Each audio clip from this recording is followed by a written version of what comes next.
সাহেব বলবে রব্বুল আলামিন সকলকে তুমি কবুল করে নাও, সকালের আশাটা তুমি কবুল করে নাও। তোমার বান্দা বান্দিরা অনেক টাকা পয়সা দান করলো, অনেক ফসল পানি দান করলো।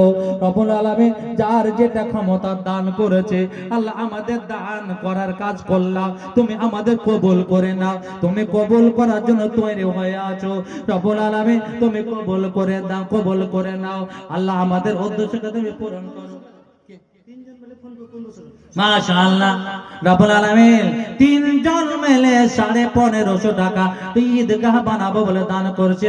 আল্লাহ কবুল করো, আল্লাহ তুমি তাকে হেফাজত করো, আর ইনকামে বরকত দিয়ে দাও। যে আশাতে জিনেতে দান করে গেল তা দান আল্লাহ তুমি করো হে কবুল, ইহকাল পরকাল মঙ্গল করে দিও।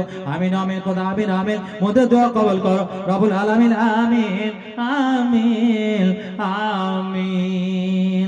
আপনাকে আমি বলতে এসেছিলাম দান খুব পাওয়ারফুল ইবাদত। 10 টাকা হলেও কেউ আসলে ফেরাবেন না। দানের মতো পাওয়ারফুল ইবাদত আর নাই।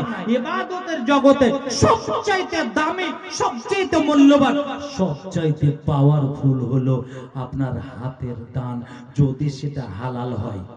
একটা হাদিসে আছে, মানুষ যখন হালাল ইনকাম থেকে দান করে 1 টাকা, 10 টাকা, 1000, 1 লাখ, আল্লাহ ডান হাতে কবুল করে ওটাকে, ডান হাতে নিয়ে নেয়।